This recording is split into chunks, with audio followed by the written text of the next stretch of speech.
everybody? Welcome to another live episode of Strong Style here on the Outlaw Nation channel. I am the Outlaw John Rocha, joined as always by my brother over there in Orlando, Aaron Turner. How are you, Aaron? Doing well. I don't know if you guys heard, but maybe over the weekend there's a new NXT champion that defeated Karrion Kross, and it's me. It's me. I am your new NXT. That's right. That's my new NXT Heavyweight Championship belt. I put it in an order to WWE Shop this weekend. This is part of it. Rocha, your shirt's on the way. Literally, like the way. So Rocha and I have matching the way shirts now. So that's fun. But yeah. Put it in the order. Happy to have it here to add to my wonderful collection. I'm looking forward to it. Yeah, I'm looking forward to getting the shirt, and that's an awesome belt. And look, I don't care what anybody says. There's something fun about wearing those belts. Some people make fun of it and put it down. The same people that are wearing, jerseys from their favorite football players or whatever. It's just fun. I bet you if you could buy replica Super Bowl rings, people would buy replica Super Bowl rings. You can. See, there you go. So there's just something about connecting to what you love and then representing it in certain ways. I used to have the spin belt. The John Cena spin, that was so much fun to wear around. I wore it once to a Royal Rumble with my friend Andre. It was so much fun to wear it there and get the responses and talk to people about it. So shout out to you for wearing that belt, my man. It's good stuff. Probably a better champion than what's his face. But I'm joking. Take it back. I don't want him to punch me in the mouth or choke me out by his car. All right, listen. He will. We're going to get into a lot of things here today. Thank you all so much for joining us. I appreciate you guys joining us for the early start time here at 10 a.m. PT on my side of the coast, 1 p.m. PT on Aaron's side of the coast, and wherever you're enjoying us.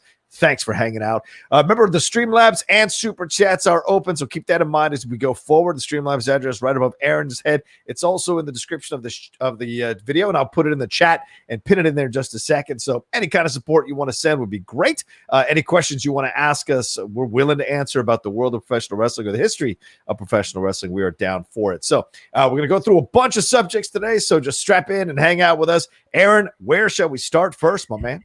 We're starting on an unfortunate, somber note, and that is former WCW and WWE superstar, the Patriot. Del Wilkes has passed away at the age of 59.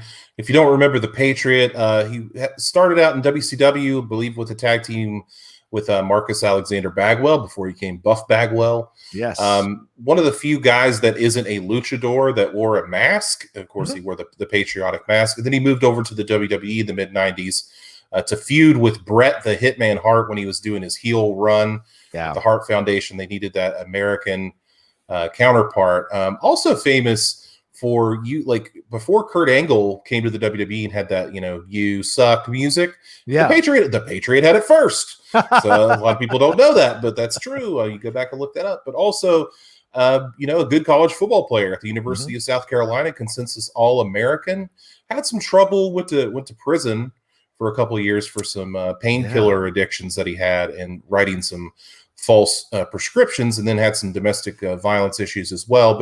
But turned his life around and has been living his life in South Carolina for the past 15, 16 years. So sad news here. It looks like it was a heart attack that took down the Patriot. But any thoughts on the Patriot here?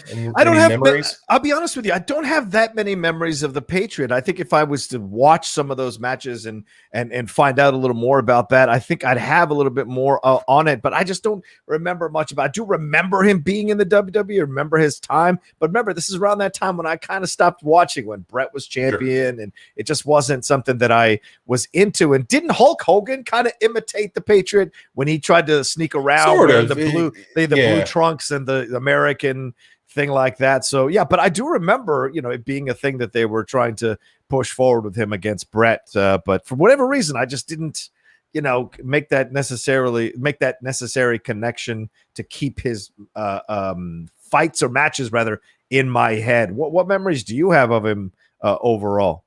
Yeah, I don't want to put it out there that I think he's like a WWE Hall of Famer, but I think he was a decent character for what he had to do. Like I do remember his time in WCW briefly, and then his feud with Bret Hart in WWE was really what kept me around because, of course, I'm a huge Bret Hart fan. Right. And I remember the Patriot would, before he started each match, he would say, "All right, let's stand for the Star Spangled Banner," and they would, he'd put his hand over his heart.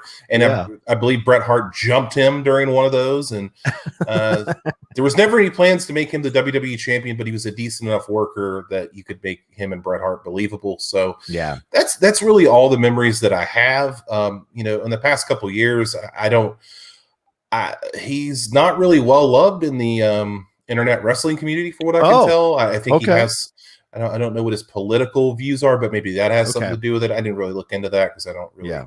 Doesn't really matter to me, but you'll a different one of those different characters that you say, wow, an American that's wearing a mask, it's kind of different. But yeah, that's for sure. R.I.P. to the Patriot and and his family, and hope absolutely hope they get over that. Okay.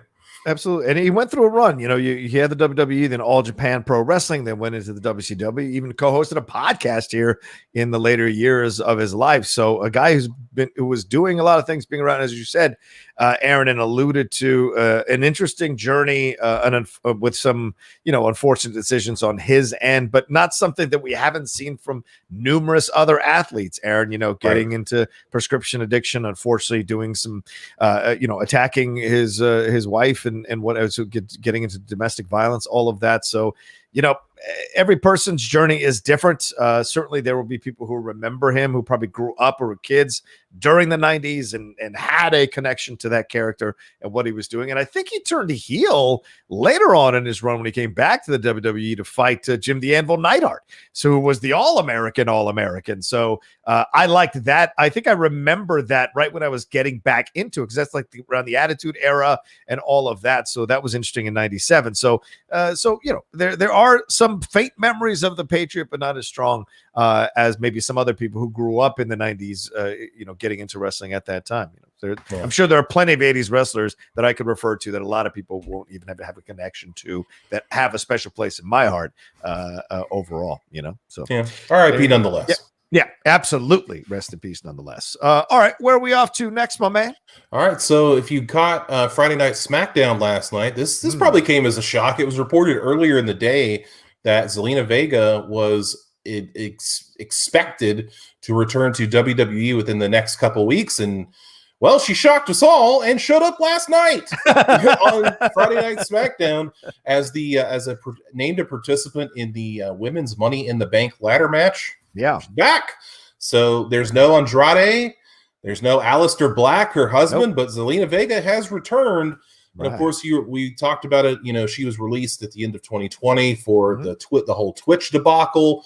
I read an article just before we hit air that the WWE executives, now this is crazy, apologized to her for how she was treated. So that's pretty interesting. They must really like Zelina Vega for what she's doing. And now it begs the question, they released her. They didn't bring her back for a while. They released Aleister Black. Then they bring back Zelina. Does this mean that they're going to bring back Aleister Black? Like, is that what we're coming down to here? Is Aleister Black going to come back? And what are your expectations for Zelina here? Well, first of all, it's a very curious situation, isn't it? Because she didn't leave. She didn't burn any bridges. Yeah. She was very much like, I've got to do this. This is what I want to do. I get the WWE doesn't wants me to remove all this stuff. Fine. I don't want to be a part of it anymore. Like it wasn't like they let her go against her will. She was like, well, if I can't do this, then, I'm not going to change this.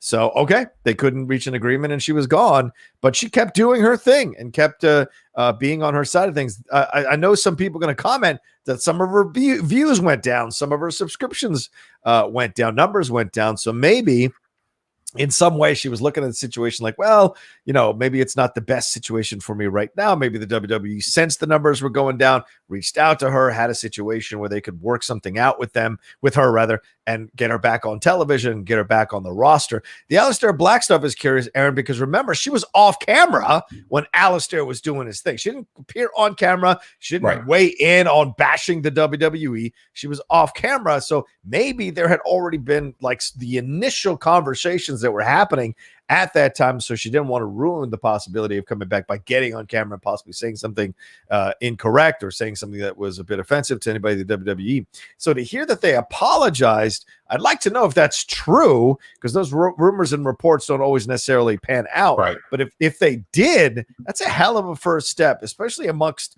the WWE amongst what they're doing right now, letting go so many people, and there's more people that are reportedly let go earlier this week.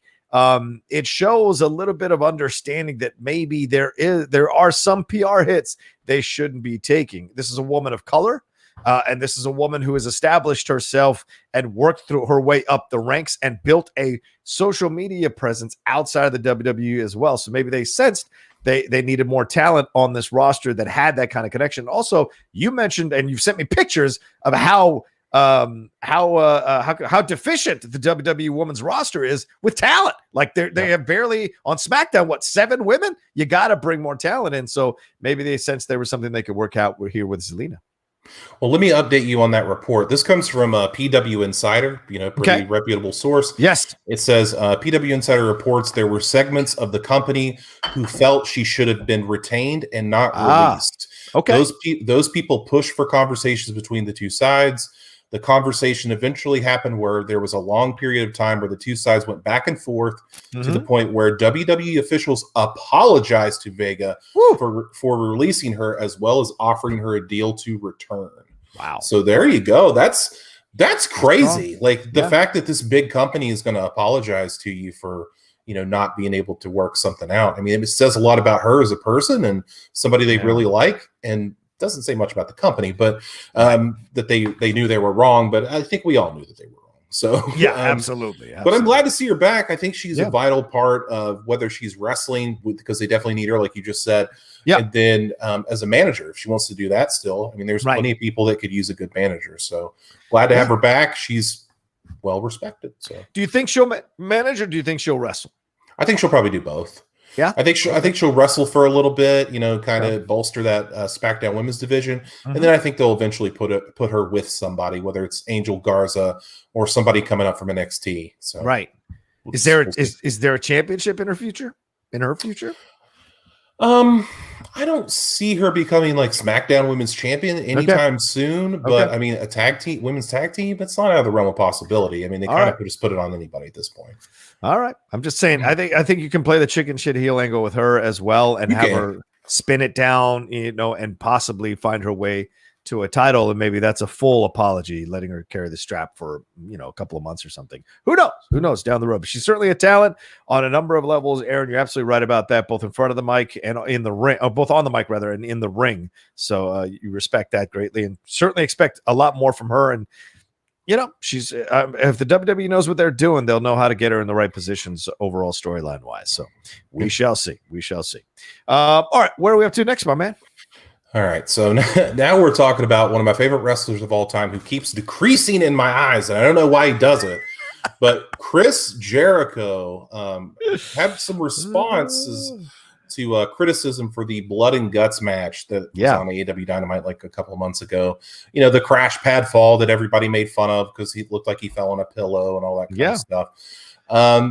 Jericho was on, let's see where he was at. He was on a live stream. He had a Saturday night live stream where he was just addressing fans and saying that the fall was terrifying and his elbow injury is legit that he has. So let me give you Chris Jericho's quote here, and then we can talk about it. Okay. He says, "I'm not even going to address the criticism for it, even though he does. It was taking the bump off the top of the cage at Blood and Guts. It was terrifying because I've never done anything like that before. It was not a crash pad that I fell on, LOL. There were cardboard boxes that were basically set up across the board. You fall on them, and I guess the cardboard kind of softens the blow. The piece of plywood over top of that was not even thick as this book, and I was scared. I really was because I don't know what to expect. You know what I mean? What's this going to be like? When I hit, it was hard. I mean, I really did hit hard. The elbow injury is legit, just so you guys know. It's not a work. It came from that because I hit the side of the stage and then missed the back by just a little bit. If you see it, there's a bunch of spotlights and stuff." He went further on to say, people that bagged on it can really fuck their ass because it was dangerous. It was scary. I was saying prayers before. I was a little bit worried because you never know. It was legit 15-foot drop, Nestea plunge. You can't just sit there behind you and hope for the best. It was something that I thought about all day. No one had to convince me to do it because I knew it was right for the story. But like I said, people that didn't respect that bump really aren't fans. People in the business that were kind of bagging on it should know better because it's not something you would really want anybody to do because it's dangerous and can affect your life. I lost it. Can affect your life if it goes wrong. And then he kind of went on to say, this quote's amazing. Yeah. He said, I could say some names. There's a couple of chicks in WWE that said some stuff and should probably not have said that. They probably weren't trained any better. And in 6 months, they'll probably be asking us for a job anyways. And I'll remember that. So we'll leave it at that. So what do you think of Chris Jericho's comments here? Addressing pretty much just Shotzi Blackheart about that. Because if you saw her Twitter account, she posted a GIF of somebody falling onto a bed. And doubled down on it and retweeted it. So Shotzi's not afraid of Chris Jericho, but I mean, what do you make of these comments about not a crash pad and all this other bullshit that Chris Jericho's saying? I'm always fascinated by this, and I do it too. Listen, I've done this sometimes in certain interviews, and but when you say I'm not going to address the criticism, and then you go on for 4 paragraphs addressing the criticism, it kind of, you kind of you're of two minds, obviously, because you really are upset about the criticism and you want to say, I'm not going to address it for their sake. But in the end, you are upset that people said stuff. You are upset that people made these comments. And certainly, judging from his word usage here, he's legitimately pissed at some people for opening their mouths, and that includes Shotzi Blackheart. But the truth is, Jericho has never been shy about shooting his mouth off in criticism of other people. So I find it to be fascinating that he's all of a sudden upset that people are calling him out about this whole situation. And it looked bad. It did. I don't care what he says. And don't fucking call me not a real fan, because we're all able to look at something and decide if it's good or not, if it works or not, just like he is. Okay. And there's the difference there. We watched it. We saw it. It doesn't look good. He fell backwards. It looks soft as hell. And yes, he could be afraid. I'd be afraid too. Yeah. If I was, because he's of a certain age that's around my age, and I've met the man, his age is there to see when you meet him. And so, like, when the idea of falling backwards, the bumps you take on situations like that, a lot of stuff can go wrong. Not everyone is Shane McMahon who can fall 75 feet backwards onto something. It's just crazy. So I get that he was worried about it, and I get that he's mad that he probably had this whole thing built up, and then it was completely undercut, made fun of, ridiculed, when for him, it was probably days of worrying about whether the spot was going to come off correctly, whether he was going to be injured at all when it happened. So I get it. It's the same thing people had when who was it? Was it the Big Show who fell on they made it look as if he fell in the ring and the ring all fell apart and everything like that. It was all staged, so it doesn't look good. It's the authentic ones. And it's ironic that we're talking about this in the week that we celebrated the 25th anniversary or whatever of Mick Foley going through the table. That's a legitimate bump, son. This is something that they staged and choreographed. It's pro wrestling, and it will be fake a little bit, but still, I understand his anger. I understand why he's saying the things he's saying, but to go so hard at these people, it just doesn't. It feels like old man yelling at the sky type stuff from Jericho, and you hate to see a rebel become the establishment, right? And that's what we're seeing. Jericho was always great at being the rebel, the guy on the outside, the guy making fun of the young kid coming up, making fun of the dinosaurs. Now he's the dinosaur, and he's mad because these young kids are making fun of him. So it's the circle of life, man. It's the circle of life. And unfortunately, Jericho's at this stage of his life doing the things that he's doing and saying the things that he's saying. I mean, threatening women, it just doesn't fucking make sense. They're going to beg us for a job. Like, dude, what is wrong with you? Like, why would you say that at a time now when women's professional wrestling is becoming so strong, so popular, people are into it, especially one of your stars like Shotzi Blackheart, who I know she's at NXT, he's AEW, but still, she's a star in the business, the overall business. Why are you messing with that, man? Just take it in stride and roll. You have nothing to defend. Your legacy is cemented in stone, man. So why? I don't know why you give this air, to be honest with you. I'm 100% with you. Here's what chaps my ass about it. the fact that, like, okay, we all kind of forgot about it. Like, I feel like as a whole, as a community, we all kind of forgot about that, like, blood and guts bump. Like, it was a thing. We moved on. And we moved on. It's like, yeah, it happened. It wasn't great. Right. And then he brings it back up, and we're all like, yeah, it was really, really bad. Yeah. And I'm not begrudging Jericho. I'm not saying, man, you should have fell straight on the concrete floor. Once again, I'm not saying that. The thing with that bump is, the camera work was terrible. Yes. Like, if they just showed him falling off and then, like, him just laying there, totally fine. Cut it. Let's go. But they lingered on it, and you could see the problem is, like, if you're at a puppet show, you don't want to see the strings. And that's what you saw. You saw the strings, you saw the crash pad, you saw the cardboard, you saw all that stuff. You're like, damn, this is phony. Yeah. Like, when you watch wrestling, you're supposed to suspend that disbelief. Like, you want to take it seriously for the most part, and then you see something like this, and you're like, this is carny, phony shit. I don't like it. And that's the problem that I had with it. I don't think Jericho should be getting thrown through plate glass like Shane McMahon, or, I don't think he needs to dive off a Hell in a Cell like Mick Foley. Yeah. But if you're going to do that, like, just fucking get some camera people that know what the fuck they're doing. Yeah, and it's fine. But like you said, like, why would you even give it air? Like, these women that you're coming after, like, come on, dude. Like, they are women that wrestle on it. I love Shotzi. She's one of my favorites, but it's like, she's a female wrestler on WWE's third most popular brand, and you're just going to take time out of your day to go after her. Like, it doesn't make sense. It's beneath you. You're one of the greatest of all time, and you're going to waste your time, like, talking about this. Like, dude, shut your ass and move on. Like, just completely ridiculous. Hated it. Yeah, and just to connect it up, I know for me this is something that the Lady Outlaw has to calm me down sometimes when people come on with, like, 54 followers and start making comments about the Outlaw, start coming at me, all those kinds of things. She has been really great this year at yanking me back. I had one tweet a couple of weeks ago that caused a bunch of drama, but, like, otherwise I've been really good at not responding to people this year. She's made it very clear, like, let that stuff go. It's not worth your time. You give them air, and it's the lesson you have to learn, because when you spend your whole life, like, defending, and look, Jericho, I get it, because Jericho for a long time was discounted, Aaron. He still has that little guy complex, right? Even though he's established what he's established, it's like Daniel Bryan. Daniel Bryan doesn't have that demeanor, that temper to be going at people on Twitter. It's not his thing. Unless you're the Miz, it's not really his thing. But Jericho does, because Jericho, in his way, had to fight through the ranks against legends like Flair, who were booking him incorrectly, against other people who were doubting him, going toe-to-toe in a program with The Rock. Like, this guy has worked his ass off to establish himself. People made fun of him for going off and doing a heavy metal band, Fozzy, and all of that.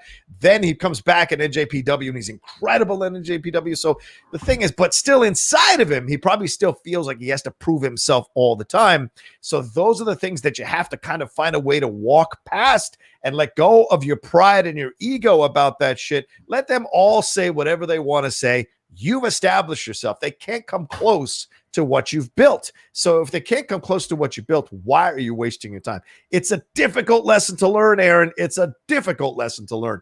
But I hope Jericho moves past this, because he doesn't need this. He does. I mean, his people love his podcast. People love his appearances. People love him on the mic. And his work in the ring, there's nothing more he has to do. He could have just laughed it off. Yeah, some people had issue with it. No big deal, whatever, man. But I get that he's defending the company in a way and defending himself. And he even made a comment on AEW Dynamite. Look at the camera work of our people. It seemed like a little bit of a shot for him to kind of like push back on people who were saying that the camera work was terrible. So he almost seems to be like the second hand or the right hand man to Cody in defending AEW at every moment. So I get the impetus, but I just don't think, like you said, Aaron, it's beneath him. And the hardest thing you can do is just to let it go, because that chatter doesn't matter at the end of the day, because you're already a legend, man. You're already a legend.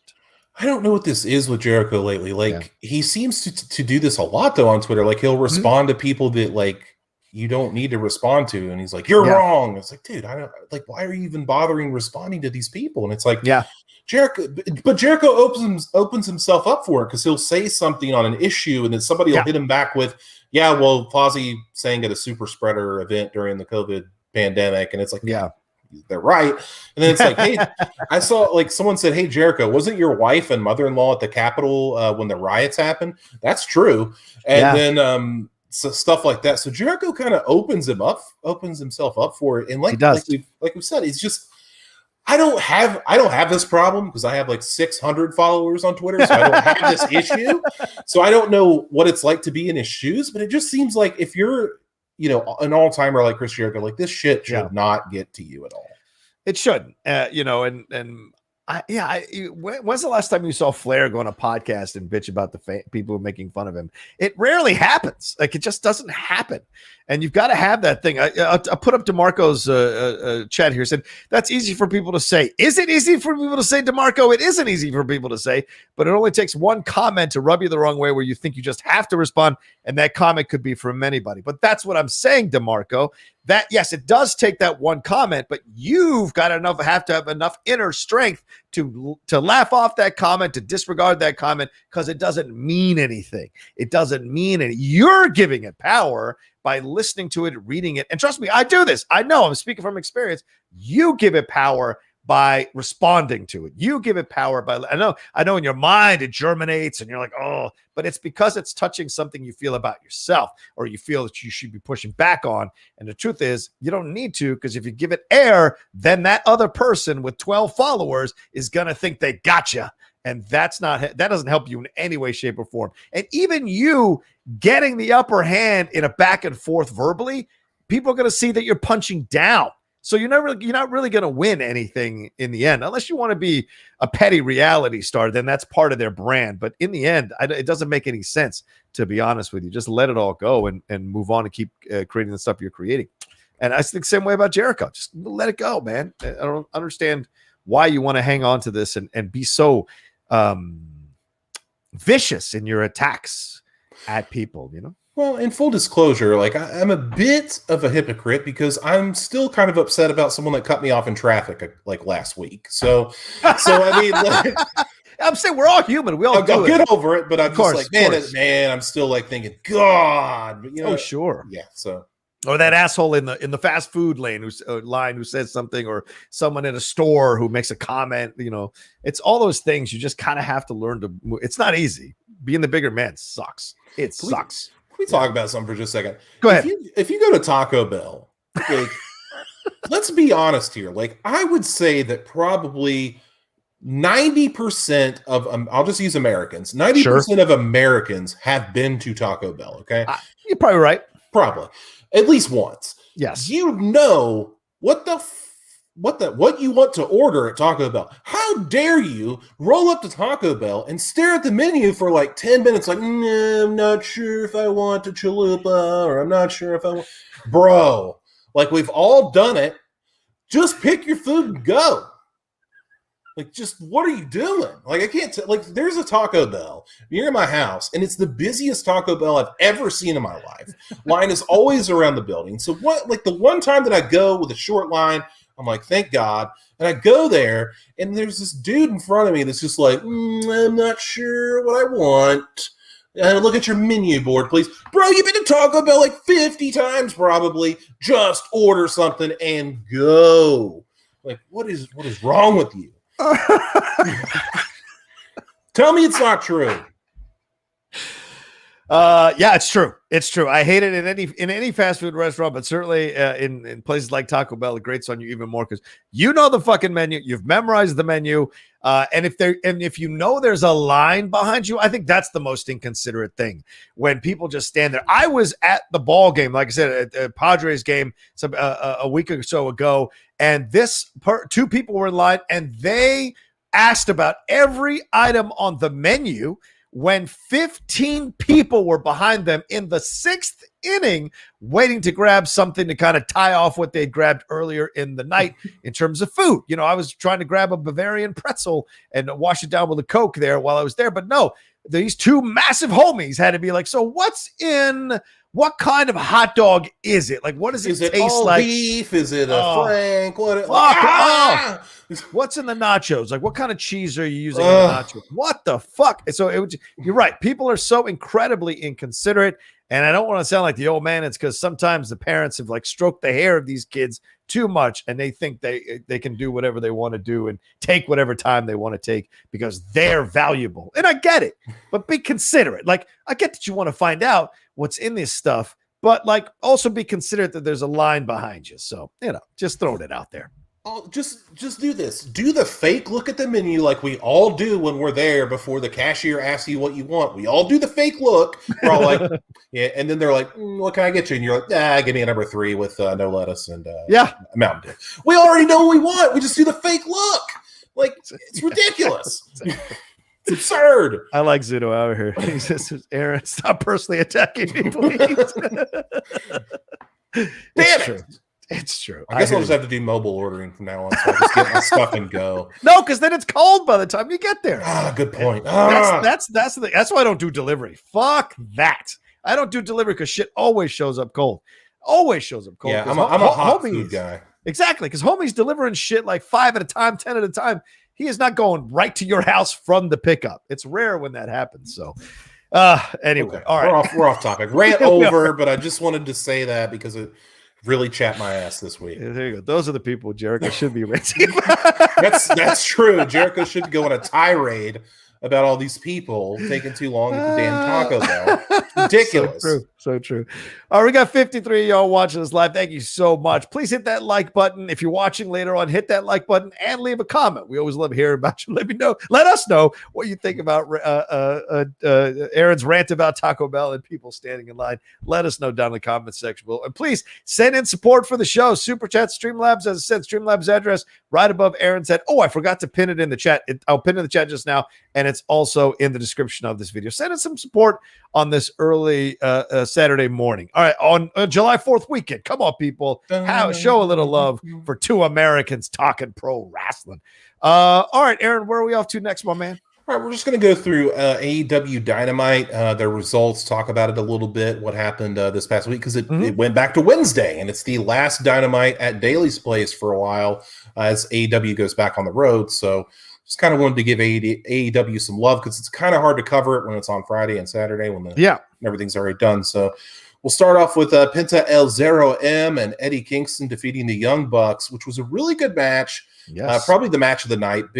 I'm not the biggest fan of the Young Bucks, but I would be damned if I didn't say they put on good matches sometimes, and this was one of them. Jungle Boy defeated Jack Evans, even though Jack Evans was thought to have concussed him, but that didn't really happen. Right. Miro defeated Brian Pillman Jr. to retain the TNT Championship. They're building Miro the way they should. He's looking like a monster. Brian Pillman Jr., that young guy that can get in there and do some good work. Brian Pillman Jr. is going to be a big star for AEW if they keep him around and they groom him right. Okay. And Miro just continues to look impressive. Britt Baker and Rebel or Reba, depending on which side you fall on, defeated Vicky Guerrero and Nyla Rose. And then Rebel suffered a dislocated kneecap in the match. Is that real? Going. That's real. And she kept going. Because her clutch is clutch. Now she's legitimately her crutch is clutch. Yeah, she's legitimately going to be wearing on crutches now. Yeah, so she's legit. It's a legit injury. I think it was JR that came out and said that he's been in the business a lot of years. He's seen a lot of people have that same injury, and she's never seen any man come back from that like she did. So he's giving her high praise for continuing the matchup, and that's pretty amazing because Rebel's not an every week wrestler. Like, she's wrestled in the past. She wrestles on occasion, but she's not, getting that ring time every week. And for this to happen to her and her to keep going, pretty badass. So shout out to her. And this was probably the match of the night. MJF defeated Sammy Guevara in the main event. What a barn burner this one was, dude. Yeah. Guevara jumping all over the planet and MJF just being himself. I think it was MJF's like only 4th singles match this year, somebody said. Wow. So that's pretty wild that's happening. Would like to see more MJF. And Sammy Guevara, I don't know what the future holds for him because he's very young. So I don't know if he's going to be one of these guys that gets propelled up to the top if he goes for the TNT Championship. I'm not sure. But what do you think of this episode of Dynamite? Anything stick out for you? Dude, this was a lot of fun to watch. I'll tell you this. I enjoyed this more than NXT this week, to be very honest with you. I liked that opening was fantastic. I loved, you get that turn where the manager spraying the spray in homie's face. Like the fact that he kept it, he was just screaming as he's spraying it into his face. I thought was brilliant because it's that kind of shock that you're doing it against your own guy. So it totally worked for me. I thought the action in that match was stellar. Absolutely thought Kingston really showed out overall. Pentelcero was incredible as well. Some of his moves, when you're watching the luchadors wrestle, it's a surprise when they pull off their incredible moves. That's not a 3. That doesn't end up in a 3 count. And we saw a bunch of those in this matchup as well. Yeah, I thought the MJF match was absolutely fantastic. I thought Sammy Guevara was just stellar. Guevara rather, and they said multiple times throughout the match, Aaron, this is the future of AEW. These two young guys are the future of AEW. And I bought into it. Sometimes they say they're trying to put a guy over or put a couple guys over, but this felt like legitimately, yes, this is absolutely right. These guys are totally on track to be the stars of the future. Obviously, MJF is already a star, but Sammy is just right behind him. With every time he's in the ring, he leaves people very impressed with what he can do. Some of those moves he pulled off, dude, holy mackerel, some of those moves are incredible. But you could tell a little bit, as you said, that MJF's timing, like that jump, he almost took Sammy's head off with that jump. He almost didn't clear him fully. So that shows you he's got a little bit more. He's got to get a little more time in the ring to get the timing right and to understand what he's got to do physically in certain moments. But certainly throughout, as the match went along, he was great, picked it up. It was fantastic. I loved the women's match as well. I think Britt Baker was stellar yet again. What's her name? Nyla Rose? No, she was scary as hell, man. As if Awesome Kong wasn't scary enough, Nyla is even like next level scary. And I think she can absolutely demolish Britt Baker. So that'll be a hell of a matchup when they finally put it together overall. And Miro, I'm not really 100% sold on Brian Pillman Jr. yet, brother. I'm going to need to see more. He's young. Yeah, I think you're right. There's a little more schooling that needs to happen here. The mullet thing just doesn't work for me the way he's got it cut. He looks like his dad. Yeah, but dude, establish yourself, man. Do your own thing. Orton didn't wear the cast all the time. Like, do your own thing, man. So I think he needs to do that. And I think he needs better ring gear, bro. You need better ring gear. That whole kaleidoscope or tie-dye thing you're wearing, no, son, no. Come off with something stronger. Cut that hair. And people are going to, because you got a great physique and you got to work on your timing a little bit more. But yes, I think he absolutely, with the right guidance, Aaron, can get there for sure. And a little better mic work. Some of the promos he cuts are kind of like, and this, lost. And then this. Yes, exactly. So there's some training that needs to be done here. But I think if it all clicks in, kid could be a star. No doubt about it. And Miro looks fantastic, dude. This may be my favorite version of Miro that we've seen yet. So I like what he's doing. And you're right. They're doing it correctly to get him in the right position. I don't know what the Jungle Boy match. I don't know why you even had that. Like, just let him hang out, do a promo or something. This was a waste of time. You knew he was going to win. It was just like kind of what do you call that? A practice match. It almost felt like. So yeah, that's my overall feeling. What'd you think? Well, I got to address a couple things. Number one, in the MJF Sammy Guevara match, somebody brought it up. Zeno Hour brought it up and said that it was great, except for Sammy kicking out of the tombstone from the second rope. Mm-hmm. I thought that was also utter nonsense. I was like, that's a finish. I don't know why we're doing that. That's fair point. I did not like that. Also, Sammy Guevara doing the 630 off of the top rope, and MJF just laying there. Like he was sitting up, and then he was like, nope, I'm just going to lay there. It's like, just roll out of the way, and that would have been fine. Yeah. But other than that, Brian Pillman Jr. is going to need a little fine tuning, but he's got the pedigree, he's got the background. Yeah. They're not pushing him like too hard. They pretty much fed him to Miro. It wasn't like that Brian Pillman Jr. really had a chance of winning. It's true. I don't think anybody thought that, but Miro's been great, God's favorite champion, that whole deal. Big fan of that. And Murderanta said that MJF apparently took offense to Eddie Kingston's speech, which we talked a little bit about last week. Yeah, said that MJF would totally sign with WWE just to troll fans. I think that MJF will be the first AEW star that WWE steals. I think that he, like, when his contract is up, I think WWE will make him a good offer, and I think he will go. Okay. And that'll be a huge loss for AEW. But I really think that MJF belongs in WWE. I say that because I'm painted with such strong WWE colors, and I like what MJF does. Yeah. But I think that he realizes, like, hey, I'm young. I can still do it, and why not go do it on the biggest stage? So I think, feel free to tell me I'm wrong, or, a couple of years in the future when he re-signs with AEW, you can tell me I'm wrong. But for right now, I'm saying that's the first person that WWE steals from AEW. Okay. What'd you think of the ending overall? And what'd you think of Jericho on the mic? It was weird to have like 5 dudes on the mic at the same time, Aaron. I don't know. It felt like it felt like Jericho was saying stuff before Shivani could say stuff, and then Shivani felt like he was repeating what Jericho had just said in his own way. So I felt like nobody knew how to kind of work with Jericho overall and what he was going to say. And Jericho, I think himself, like, he's used to leading his own thing, so it's hard to kind of all of a sudden sit back and be the guy doing color as opposed to the guy leading the conversation. So that was interesting on a number of levels. I liked what he did in terms of calling the matches and calling stuff, but working with the other guys, it felt like he was either stepping on their toes or they were following his lead, which seemed a bit weird when he's like the guest commentator, not the lead commentator. Yeah, it's just not something I'm into. Like, the first couple times Jericho did it, I was like, this is kind of fun. And then he just becomes the guy that just yells random stuff. He's just like, yeah, what a drop kick. It's like, yeah, dude, like, it's not good. It's not good television. And yeah, JR saying, WWE Dynamite, tremendous.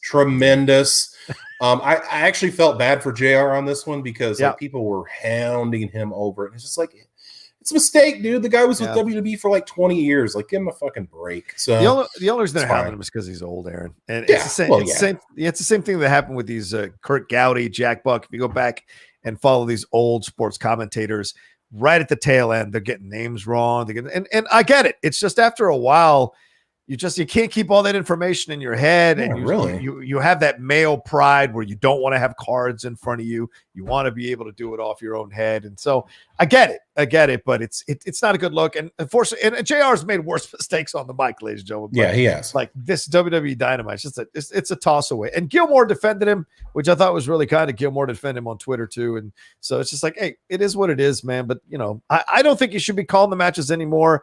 And it's nothing against JR. It's just I just don't think he should be doing it. But AEW likes him, and clearly there's enough of a fan base that does like him to keep doing it, or else they wouldn't let him do the commentary anymore. So people make such a big deal. It's nothing. Far worse things. Right. You didn't say fuck AEW. Right. That's the worst thing. Yeah. Well, all right. Are you ready to? Are you? Oh, you got Streamlabs. Okay, yeah, we got a couple of Streamlabs, or 3 of them. Let's roll through it. John Alexander he said, just sending you guys some love. Thank you, John. Appreciate that. Justin Toner says, hey guys. So Bully Ray on Busted Open Radio got some attention this week for telling Eddie Kingston to shut the fuck up with the WWE Attack promo and pointing out to guest Tony Khan the referee consistency issues everyone has been pointing out online. Thoughts? The deal is, okay, I got myself worked up over this whole Eddie Kingston promo because I hated it, because he pretty much said, like, if you're in WWE, you're doing it for the money. Like, you don't care about professional wrestling, and we're here, we're working our butts off in AEW, like you're not getting paid. But it's like, to me, I took it as the Joker in The Dark Knight said, if you're good at something, never do it for free. So if you're a good wrestler and you're doing it for free, like, number one, you're an idiot. And then number two, like, are you really that good if you're doing it for free? So it's a job. I think people forget that at the end of the day. Like, WWE is a job. If you're a wrestler, it's your job. Yeah. So if you want to stay somewhere and make good money and it's your job, like, passion is a great thing to have. Here's the reality of life. Passion cannot always take you to the top. It's just a fact of life. It's true. So if you can get to a position where you can make max money, and maybe you're not having the best time, but you're not having the worst time, like, this is fine, then what's wrong with that? There's nothing wrong with that. Like, I would rather be working at a job that I kind of liked, making great money, instead of like working my ass off at a job that I loved and not making anything. Like, that's like, come on, it's that's not real life. Yeah. So I took offense to that, and I also took offense that Christian was in the ring with Eddie Kingston and looked like he wanted to be anywhere else. Yeah. So that was weird. Yeah. And I just wasn't a fan. I think Bully Ray, though, is the wrong person to tell him these things. Like, I know he's a WWE Hall of Famer and he's well respected, but Bully Ray doesn't have like the greatest track record of being a company guy? Not necessarily a company guy. I don't know how I want to say this. Like being a straight arrow when it comes to this kind of stuff, because he's also said things in the past that are like, maybe not. So it had to be brought up, and I'm glad that somebody did bring it up. Right. But it just, I don't know. It rubbed me the wrong way. But once I really thought about it, like took a deep breath about it, I was like, he's just cutting a promo trying to promote his brand. It's fine. So yeah, I mean, you heard what he had to say. He said, "Shut the F up and stay in your lane already." That's what he said. Stay in your lane. That's what he basically said. But he did say, "I love Eddie Kingston to death." He said, and if we were having promo wars and I was the captain of the team, and somebody said you get to pick one person to do the promo for, I'd most likely pick Eddie because of his believability, his tone, his inflection, everything about Eddie. So he was giving him a lot of props, a lot of compliments, and even comparing him to Taz. Calling him, saying Taz is a master on the stick, but he said Eddie needs to shut the fuck up and stay in his lane. And his lane is an AEW guy speaking about AEW and flying the flag for AEW. Don't take the easy way out and knock the WWE, because if you go back and you listen to the fans, they really don't pop that hard when he took a jab at the WWE. You didn't get the reaction you were looking for because people are mostly likely thinking, all right, Eddie, stay away from him. There's no reason to go there. If Cody wants to destroy a throne, I get it. If Jericho wants to say F you, I get it. But Eddie, why? There's no reason for him to say it. So I don't know. And Eddie answered the question back when he was on WrestleZone's Two Dynamite Dudes with Attitude podcast and said, let's get this question out of the way. Let's all calm down. You think I'm going to go bury the locker room that I work for? No. Plus, I love our locker room. I love AEW. What do you want from me? They're paying me. They're putting me on national television after it'll be 20 years in October. Of course, I'm going to rah AEW. Relax. I expect people from the other joint, if they're allowed to mention our names, they'll probably do the same thing, because you know what I mean? They want their home team to win. It's just like the NFL or Major League Baseball, man. You want to go with your home team. AEW is my team. That's my squad. I don't agree with Eddie's point of view here. It's a free country. You say whatever the hell you want, but also you're going to get criticism from other people who are saying whatever the hell they want as well. But in the end, you're saying like the Durham Bulls can talk shit about the Yankees or something. That's not the same thing. Do you know what I'm saying? It's like there's just a difference here. Like I get the USFL or the XFL. Do you really think the USFL, the XFL talking shit about the NFL is going to affect the NFL in any way, shape, or form? No. So it only looks bad on you because you're clearly in their you're clearly. You clearly have them on your mind. They don't have you on their mind, And Eddie, I think his cut of this whole promo, as he gave himself away when he said, it's been 20 years and AEW is giving him a shot. I get that, but if it's been 20 years, Pally, so you're going to do your thing on AEW, and that's great and all. But don't come for the big dog, man, especially when you haven't earned the right to come for the big dog. It just doesn't make sense. It looks bad. If Jericho does it, and I think I agree with Bully on this one. If Jericho does it, that makes sense. If Christian would do it, that would make sense. Those guys have put their time into the WWE. They understand. Yeah. Even if Miro said something, I could understand it.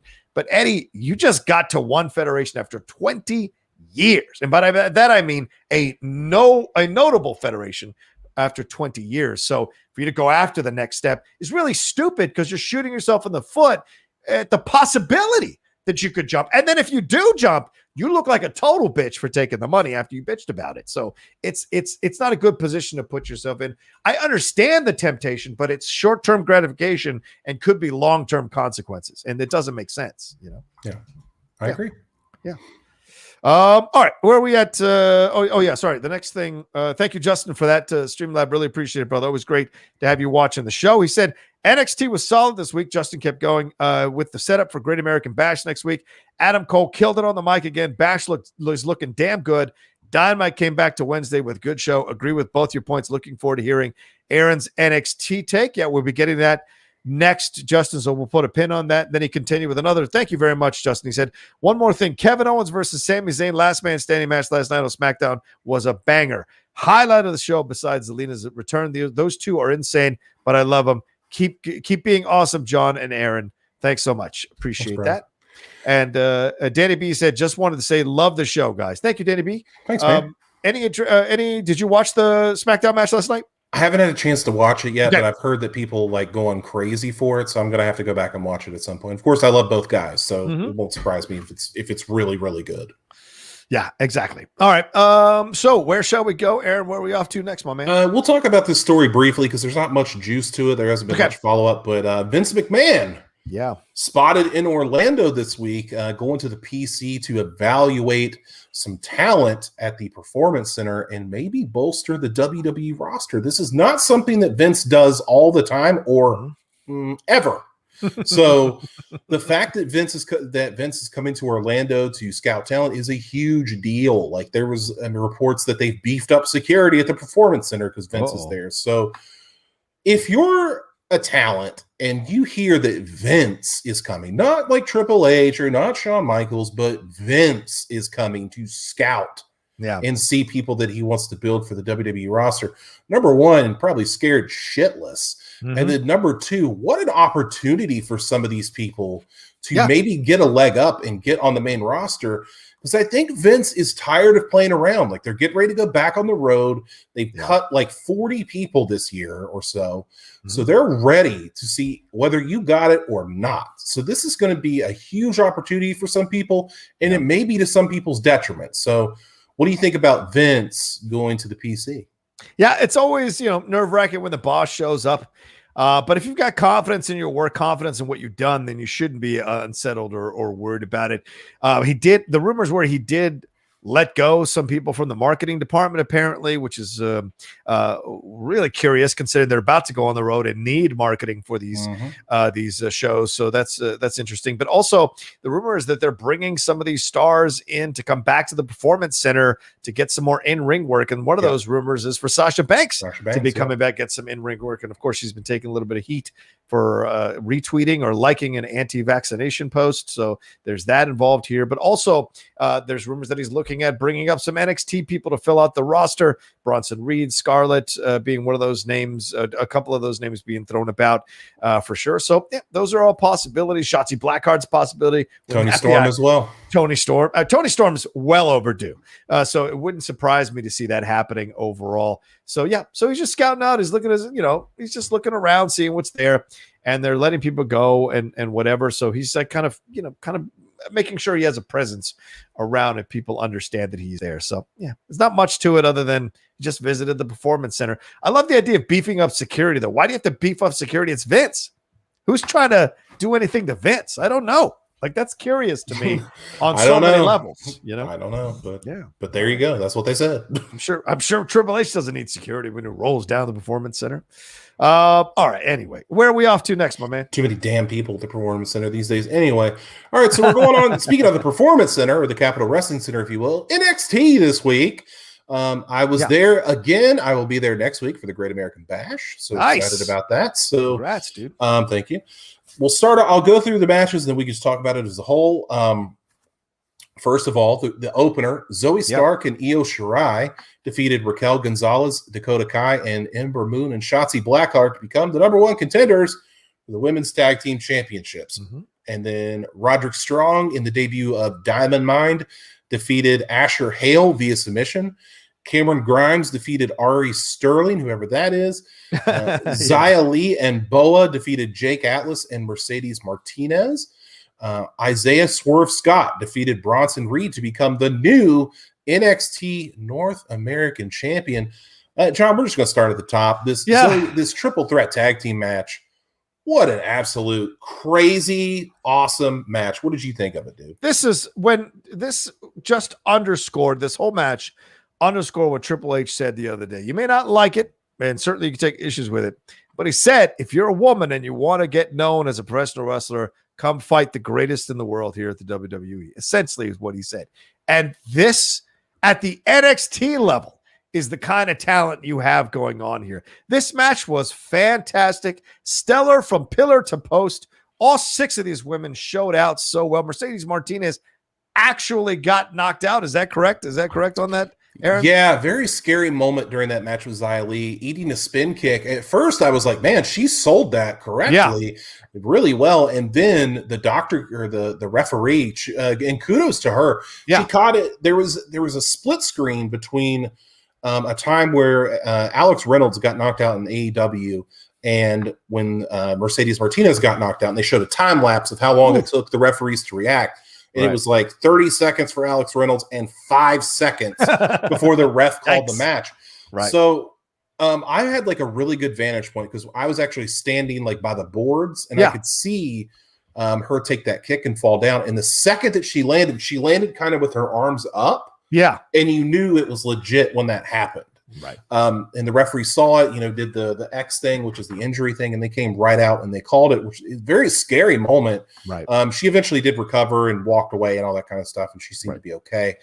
But yeah, very scary moment for Mercedes Martinez. Yeah, but that's the point I'm trying to make. All these women, I know they weren't in the tag team match, but they are 2 women wrestlers as well. All these women really showed up and showed out during NXT. This tag match was so great. It was great to see Zoe Stark get some more love here from the WWE. She's been taking a lot of losses in a way in these fantastic matches that go down to the wire. And, they eventually do reward you if the fans get behind you. Certainly the fans were getting behind Zoe Stark.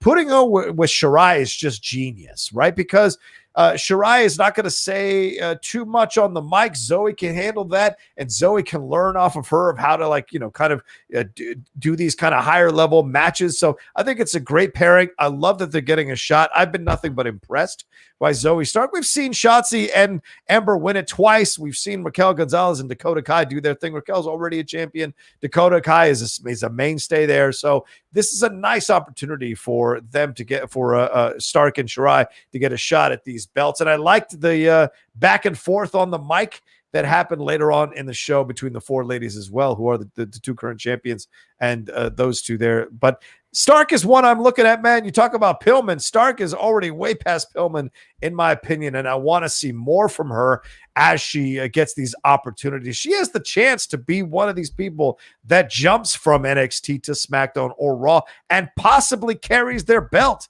down the road. So I like this idea of giving Zoe Stark a little bit of a push and a little bit of a showcase to see what she can do in a high-profile match like this tag team championship match coming up. Well, I think like the first time I saw Zoe Stark wrestle on NXT, I was like, who the hell is this? And where has she been? Because like, I've not heard of this person. She showed up and having banger matches with like Tony Storm and EO and all these people. And I'm just like, where did she come from? Dude, she's so athletic. She looks incredible. She's ripped to the gills. Like, she does some innovative stuff, man. And every time I see her, I'm just more and more impressed. Yeah. And I was like doing some research on her this week. I'm like, she's really young. She hasn't been wrestling for that long. Yeah. And the fact that she took to it like she has is a really good sign, man. Like, I could see her like up there in that top echelon in a couple of years. Like, she could really be doing some stuff. And like you said, putting her with EO is only going to help. Yeah. Just everything that she's doing right now is on point. I thought that Shotzi and Ember did a really good job. I think Ember Moon looked incredible in this match. Agreed. I thought she was great. And everybody did their job. Everybody played their role. Dakota Kai was like the pinball. She kind of got all the stuff done to her. And then Raquel had the big power moves and all that kind of stuff. Everybody did their job. It was a really good match, a good way to start. Started off very hot, and I liked it a lot. Absolutely. And someone said, was it Murderanta said Zoe is like someone cheated with CAW on WWE 2K, created wrestler, ridiculous physique and moveset. Yeah, 1,000%. Pretty much. I think she should be called the natural. Like you said, Aaron, only been wrestling a little while, took to it like a duck to water, and already understands how to combine movesets and how to build a story throughout the match. And takes the losses, and you never hear her complaining or bitching or moaning about it. She knows she's still learning. So for her, she's probably just having a blast being a part of this whole thing and getting the opportunities that she's getting. Now let's see, because I anticipate they might put the straps back on Stark and Shirai, to have Shirai back as another champion again. That could happen. So what does she do with that as she goes to that next level? I'm curious to see. for sure. So I like it 1,000%. And I think Murderette is absolutely right with that situation. I mean, the natural makes sense, I feel like, but all right, it's just my opinion. The more that I think about Zoe Stark and what she can do, the more that I think that she would be good as a heel. Like, I feel like she would be a great heel. Just the way that, the way how strong she looks and different stuff. She's serious, dude. Like the way that her presentation is too serious to be a babyface, because she comes out, it's not flashy. She's got like a jacket on. She's got like the same color of top and bottom and boots. It's all the same color. Yeah. So, I mean, it's nothing crazy. Like, she has a serious presentation, and I think she would be a great heel, because eventually, if not soon, Scarlett, Shotzi, Toni Storm, they're all going to be called up. Yeah. So it's just good. That's just how it's going to be. They need to bolster these divisions. Yeah. And Zoe Stark could be one of the people that benefit from that. You know, I think Frankie Monet will as well. And there will be a lot of people that benefit from that. Dakota Kai. Yeah. And, you know, Raquel Gonzalez needs people to defend that title against. And I think Zoe Stark could be right in there. That's a great point, dude. That's absolutely a great point for sure. What do you think about Bronson Reed dropping the title already to Isaiah Swerve? Is this a thing of where Hit Row is so big, is getting so big, dude? Right? You had to put a title on one of them? Did we not talk about this last week? Yeah, we did. Hit Row. Like I said, Hit Row is so cool because it's a serious presentation. They go out there, they beat your ass. Yeah. They laugh at you after they beat your ass. So then they come in this week, and Swerve gets right up in Bronson Reed's face, and he's like, how about you defend that title against me? And Bronson Reed's like, fine. And then they had this good match where it's like this big guy, Bronson Reed, like there's no way that Bronson Reed could possibly lose to a guy like Swerve, who's like a skinnier guy, but long in the way that he does stuff and has an innovative move set. Like, it just didn't, like on paper, it's like, oh, obviously Bronson Reed's going to win this match. But as it went along, you started seeing Swerve do innovative stuff. Like, instead of chopping him in the chest, chopped him in the leg. So he could get that offense going. And then when he threw Top Dollar through the barricade, then he threw, when Bronson Reed threw Top Dollar through the barricade, then threw Ashante like over the barricade. I was like, holy shit. And then Swerve just took his time and hit it and did what he had to do to win. And I think everybody at the Capitol Wrestling Center was shocked at that ending. Because everybody loves Bronson Reed. And just, I think you're right. Like, Hit Row is so good and so hot.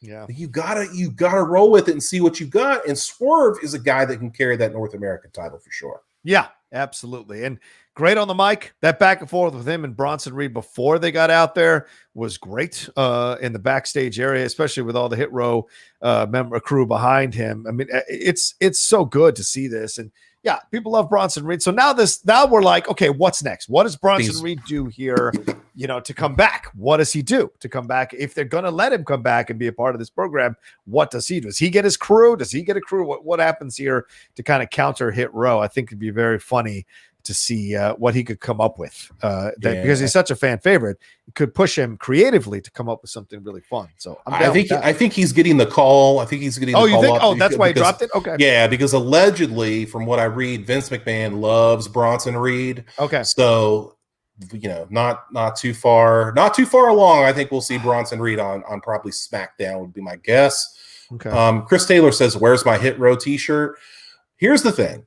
So I went on shop. Like I said, I went on shop this week. I bought my belt. I bought me and Rocha some shirts. And I was like, I'm going to get the Hit Row shirt. The only one that they have in my size is not the one that I want. Like, it just says Hit Row and it's black. And I'm like, that's kind of lame. They have another shirt that's like, it's different looking. It's like acid washed and it has like all of them on there. But I think it only goes up to like XL. And I'm like, that's not going to work. But I eventually will get some Hit Row merch because I think they're great. And I'm really behind them. Yeah, I think a lot of people are behind him. You're absolutely right on that, man, Aaron. So good choice on there. And looking forward. I was someone put it on here. What makes it? Well, let me go back at you on this one, Aaron. Okay. What makes Vince McMahon like Bronson Reed over Keith Lee? Well, I mean, these guys. I don't know that there is any difference. Like, we don't know what's going on with Keith Lee. Like, Keith Lee keeps like hinting that there's some sort of medical issue, but they won't talk about it, which is fine. Like, that's your business. Right. But I think that he sees Bronson Reed as like maybe the difference is like Keith Lee's an agile big man that could do these big things, moonsaults and stuff. But maybe he just sees more potential in the look of Bronson Reed because he's got like the long flowy hair. Right. He's Australian. He's got an accent. Like maybe he thinks it's just different. I think he sees, even though he's not, like I think he sees Samoan, like the Samoans. Like he's such a big guy, Bronson Reed. Yeah. And Vince loves his Samoans. So I think he sees something like that in Bronson Reed. He's like, okay, well, he reminds me of like a much more agile Rikichi or somebody that can move and get with the fans, and the kids can like him, and the older people can like him. He's got it all. So that's probably the difference. I don't know what he doesn't see in Keith Lee, or if he doesn't at all. I don't know. So people love Keith Lee. People love Keith Lee as well. So it's a weird thing. I think Vince does like Keith Lee. It's just this whole medical situation or whatever's going on is just weird. Okay. All right. In my head, I as you were talking, I started envisioning Bronson Reed versus Apollo Crews for that title. That would be a hell of a program if they call Bronson Reed up and put him into a SmackDown going at it. That'd be fun, don't you think? Absolutely. I'd be into that. Yeah, I'd be down with that. All right. What else? Anything else stood out for you? I mean, we got a little more with Adam Cole and Kyle O'Reilly on this. Anything that impressed you about any of that? It was okay. I was more impressed with Tommaso Ciampa and Timothy Thatcher. Oh, yeah, doing the sit down with MSK. I thought that was really awesome. Agreed. And the fact that Tommaso Ciampa looks like a scary man. And he scared me, dude. And like the way what's it like in person to see Ciampa? What's it like? He's so good though, like because during the breaks he's all animated and like playing to the crowd and stuff. So it's really cool to see. And that place loves Ciampa. Like he'll always be over at the Full Sail PC, whatever. But it was good to see MSK get serious. So they've kind of been like the fun-loving, like stoner guys. They weren't Impact, and they kind of roll in here, and they've not been getting the positive fan response that I think that they expected. So to see them actually get serious with Ciampa and Thatcher was pretty cool. So that was a good thing. They needed that. Okay. All right. I like that. I enjoyed seeing them as well. Let's see if there's anything else. Cameron Grimes. I don't know why Cameron Grimes thought that was a waste of time. Do you like the Roderick Strong with Diamond Mine? I mean, I get what he was doing and the whole conversation and on the mic and stuff, but I don't know if he fits, man. It feels like he's a little. I don't know if it fits. That's my overall feeling. Is I don't know if it fits. What do you think? I think he's the best person in Diamond Mine. I think he's the right guy to lead it too. Okay. The thing about Roddy is like you can plug. I don't know how good Roddy is on the mic because we haven't really seen it, but that's why they have Malcolm Bivens as their manager to do that. Right. So if all you have to do is put on great wrestling matches to make Diamond Mine impressive, you're going to get that because Roderick Strong's really good. The Messiah, the Backbreaker. Right. I really like this week because the submission hold that Roddy put on, the guy couldn't tap out. He just had he physically could not tap out like the way that he had him. So he had to scream that he gave up, which was awesome. Yeah. So if they can do more stuff like that, I don't know how good the other two guys are in Diamond Mine, so we'll just have to see. But if you need something for Roddy to do, this will be fine until him and Kushida go for the Cruiserweight title, which looks like that's where they're going. Okay. All right. We're let me see if we got any more Streamlabs here. Oh yeah, Chris Taylor says, guys, there is something I learned today. If you play WCW's American Males theme backwards, it says slamming your grandma. Figured you guys wanted to know. Okay. Interesting. American Males, American Males, American Males. Yeah, it's great. It's a great theme. I don't know what that means. All right. Let's move on to our next thing here. We'll talk about Great American Bash. Our predictions for this. This is coming up on July 6th. So on Tuesday. Yeah, Tuesday. So what do we got? What do we got, man? All right, so let's go down the match list and we'll just say who we think is going to win. We've got, to kick it off, we've got the winners of this past week's event. We have Zoe Stark and Io Shirai versus The Way, Candice LeRae and Indy Hartwell for the NXT Women's Tag Team Championships. Who you got? This is a tough one, man, because, I mean, they just won the belts. And what's always been the thing about these tag team titles, this women's tag team title, just like the ones up on Raw or SmackDown, they just hand them out and people win them left and right. So I don't know which way this is going to go because I know they're trying to push The Way and establish The Way, and Indy Hartwell is someone they really like. Maybe Indy is going to get the call at some point as well, but I don't know if I would like to see Stark and Shirai grab these titles So maybe it's possible. And then there's a revenge match. So I mean, fuck, I can't decide. All right, I'll go with Stark and Shirai just because that's my heart. But I don't know if they're going to let them win it. What do you think? Here's what I think is going to happen. Okay. During the backstage, the conversation, I was like, how are they going to do this? How are they going to have, they're writing something good here with Io Shirai and Zoe. How do they make, this a competitive match with them losing? Because I think they will lose. Right. And then Io Shirai said it to Candice LeRae. She said, Candice, you've never beat me. And I'm like, okay, that's how they're going to do it. So Candice LeRae is going to get the win over Io Shirai. That's going to happen. And either Io turns back heel on Zoe Stark or Zoe turns on her. It's going to be one of those two things. Wow. So I think it's going to be interesting for sure. I think it'll be a great match, and I'm really looking forward to that one. Yeah, they've been stressing that, and they even said that in the back and forth with Indy and Candice, that, you guys aren't even friends. So it's like, how is that going to play in? They've been stressing that a number of times in these recent matches with Stark and Shirai, that they don't really get along. They don't hang out outside of the thing, but they work well as a team, and so maybe that's the difference there. That's what Stark keeps saying. But you're right. Wouldn't it be something if Stark turned on Shirai? Whoo, that would be stellar. But it seems like if anyone's going to turn on anyone, it seems like Shirai is more equipped to turn on Stark, and maybe after they lose, she turns on Stark. And wouldn't that be interesting to set up that singles program between those two? So, all right, what's the next one? So we've got Cameron Grimes to the moon versus LA Knight for the $1 Million Championship, with the caveat that if Cameron Grimes loses, he has to be LA Knight's butler for a unspecified amount of time. So in this one, I tend to think that Cameron Grimes will win to get back that $1 Million Championship, but the whole idea of Cameron Grimes being LA Knight's butler is hysterical. Yes. So I want LA Knight to win. I will go with LA Knight to retain that $1 Million Championship. I'm in your corner, brother, man. I think absolutely LA Knight wins. I think Grimes becomes the butler, and that is a funny set of vignettes and scenes for them to do overall. So that makes more sense to me that Cameron Grimes becomes his butler. Just see Cameron Grimes shirtless with like a bow tie around his neck, doing all these things that he has to do. And LA Knight, this is how you put LA Knight over, but you're not going to sacrifice anything for Cameron. Cameron is still going to come off winning in a certain way in these whole vignettes if they go this route, but you're also going to elevate LA Knight a little bit more and get him even more over with the fans. Because of course, Aaron, there's no way they don't have their eye on LA Knight making that jump to Raw or SmackDown at some point down the road. So this can help for sure. Yeah. Our next match is the NXT Tag Team Championships. We just got done talking about it. Timothy Thatcher and Tommaso Ciampa challenge MSK for those titles.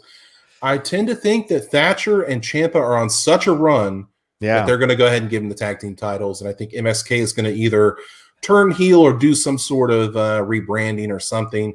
But I think Ciampa and Thatcher are so hot right now, you have to put those titles on them. Yeah, I got to agree with you on this one. I think Ciampa and Thatcher are so over with everybody that you got to give them the belts and let them run with it. MSK's over, but they're not over. Ciampa is over and Thatcher are over. So them working together, I think it looks fantastic. And it's great to see Ciampa have like a whole new life, doing this with Thatcher. It's great to see him kind of getting another shot at getting close to gold or getting a shot at gold. So this is fantastic. And I think they're absolutely going to handle their business. And then you're right, a little rebranding, a little change for MSK at this point wouldn't be a bad thing. You can just tell from the cheers, man, who's over in comparison between the two tag teams. So it just makes sense to do this at this point. Yes, sir. And our main event, Kyle O'Reilly versus Adam Cole 2. This is a match that I should really be more excited about than I am because I love both of these guys. Right. But I'm just kind of feeling like it's weird timing because they did Adam Cole versus Kyle O'Reilly 1, and it was like a, street fight or whatever, like no DQ match. And they already did that. So this is just a regular match. Right. So what's the scenario? Like, I don't understand that. I don't understand the timing, but I think that Adam Cole will get his win back. That's what I think. What are the stakes here? You're right about that. Exactly. What's the stakes? Kyle saying, I was part of that, undisputed era, and I'm not proud of it, and blah, blah, blah. But we've done that, though. I know. Like, we've done this before. What are you going to get out of this? I wonder in the end, because even if Adam Cole wins, what does that prove?